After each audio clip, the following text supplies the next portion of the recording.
today crypto is still pretty hard to use. I think this is probably not a very crypto centric crowd. Yeah. So I think I would guess most people will find it very difficult to download their wallet, do a backup of the private key, stored in multiple places, encrypted, and then have a way to pass that on to their kids when they're no longer around. So all of that is quite hard to do today. I think today 99% of the wealth is still in fiat currencies, traditional financial systems. So we need to integrate the two so that people can start to use this new technology in a steady fashion. But the growth here is going to be faster than the growth in the traditional financial spaces. So that trajectory looks kind of like that, but kind of bumpy, to be honest. But in the long future, though, I do think as the 10, 20 years, as the next generation comes into play, they will be crypto natives. Like the teenagers today, they look at crypto, they think that's just very normal. So 20 years, like the teenagers are 30 something, they will be doing businesses in crypto only. So crypto is a much easier form of money. It's much easier to do transactions once you know how to use it. It's much lower friction and it's much global. So it has some advantages. It has some really significant advantages, but today it's just not hard. It's kind of hard to use. So over the long term, when we solve those usability problems, I think more and more people will migrate to crypto. Yeah, and you always mention in the past about Binance's role as being a platform of platforms, right? Where you're leading the charge in building the technology to increase mass adoption. So what do you mean by that? Maybe explain to the audience, and what are the things that still need to be built in your mind today to get so that everybody in this room in the next few B20s will actually have a self-hosted wallet? Yeah, so what we try to do is just to provide access to crypto. It could be liquidity, people want to buy and sell. That's a very basic form of it. That's the exchange. Most people think of us as only doing that. But anything that helps people, like CoinMarketCap, is a place for people to access crypto information. So most people use that website to look up, coin, the history, etc. So happy to provide that. Even custody, self-custody wallets, as we were mentioning before, Trust Wallet, we provide that. That's a tool that people hold their own private keys on themselves, and they hold their crypto funds, and we have we don't want to control. Well, we don't want to touch that. So. And we also help other entrepreneurs in the space. We invest very heavily in the ecosystem, and actually our investments have done really, really well over the last 4 years. I think we've done over 70x over the last 4 years, wow. even at today's prices. So so we just want to help to build tools. I think the talk I did here 3 days ago. So I learned from a very senior guy in Google. He said, look, Google provides a number of infrastructure services in the internet space. They do a bunch of stuff that people don't even think about, like the time on your phone is synced with a Google Internet server. The DNS, the 8.8.8, that's also provided by Google. So all of those things are free, but the internet becomes more usable. So we just want to provide any tool for people to use crypto for. Yeah, and as you do this, I think you'll become bigger and more powerful and more central in the industry. How big is too big? And what are your thoughts about, as you get bigger, your responsibility in the ecosystem to protect consumers? Yeah, so there are natural network effects and centralization versus decentralization forces at play. There's economy of scale, and so the larger exchanges like us, we can invest very heavily on security, and we can invest because of our liquidity. People get better prices by trading on Binance, so they come to us more. There's a network effect. So the bigger ones do tend to get bigger, even in a free market. That's right. So that's just natural economic forces. At a certain size, though, I think for our industry, it is better to sort of have more decentralization. Today, though, at the same time, I think the proper players, if we do things properly, people actually come to you. There is quite a lot of players in our space that try to cut corners to grow quickly, and that actually destroys consumer trust. When they don't trust them, they don't go to them. They actually go to a platform they trust.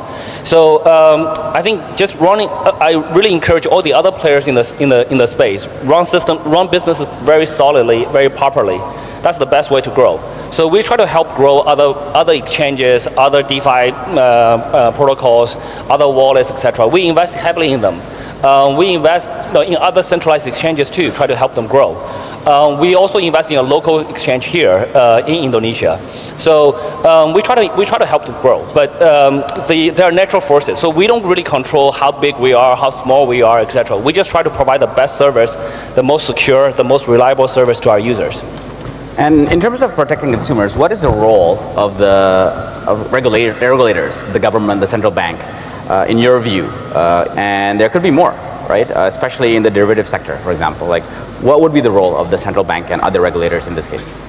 I think the industry collectively has a role to protect consumers, to protect everybody. So it's not just regulators. Regulators does absolutely have a role, but it's also not 100% of their responsibility. No one can protect a bad player, to be very frank. If a guy is very good at lying and is very good at just pretending to be what he's not, somebody wants to violate the law is not going to prevent that. The law can help to reduce that. As industry players, we should be more vocal about it. We should set very strong standards for the industry. Actually, one of the things we will do very soon, given the events that happen, we will try to collect the other industry players together and form an industry association globally, try to deal with some of the common standards in business, etc. So as industry players, we have a responsibility as well. The VC investors have a responsibility. They invest in businesses that didn't work. That hurt a lot of users. They're also responsible. The consumers are responsible as well. The schools are responsible. Why aren't we teaching people about consumer financial risk assessment in schools? So everybody's responsible. No one can completely prevent it. But the regulators do have a role. We do need slightly more. We do need to increase the clarity of regulations and the sophistication of regulations in the crypto space. Most of the regulations today deal with KYC and AML. The natural response is to borrow the regulations from traditional financial systems. How do we regulate banks? Most regulators think of crypto exchanges like banks. But crypto exchanges operate very, very differently from banks. In a bank, it's very, very normal for a bank to move user assets for investments and try to make returns. In crypto, if you run a crypto exchange that way, it's almost guaranteed to go down. To the traditional financial regulators, to them, they may not even be thinking about this before this week. But we, Binance, have always held 100% reserves of user assets. And we're leading the way to do proof of reserves, publicly disclosing all of our cold wallet addresses. And other industry players are forced to follow, because if they don't follow, they become even smaller. And when they follow, some of them have some issues now.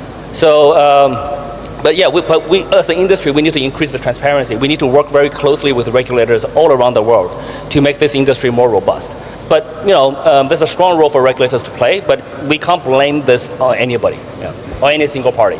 Understand. Actually, that's actually the point, right? Because crypto is a borderless technology, and yet regulators are now operated based on borders. So what is your thoughts on that, crypto as a global phenomenon versus like local exchanges that exist in different markets?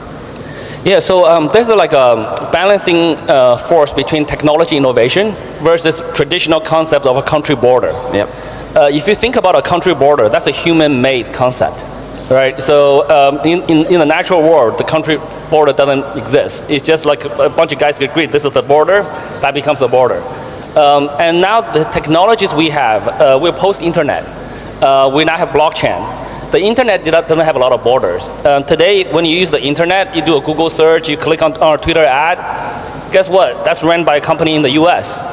It's kind of borderless. And when you click on an ad, that revenue goes to the US or some other country, or it could be a local company here servicing other people around the world. But in the blockchain world now, we're post-internet, it's going to be much, much more global. So each country should try to develop their local talent, the local, what we call Web3 economy, so that they can service the rest of the world.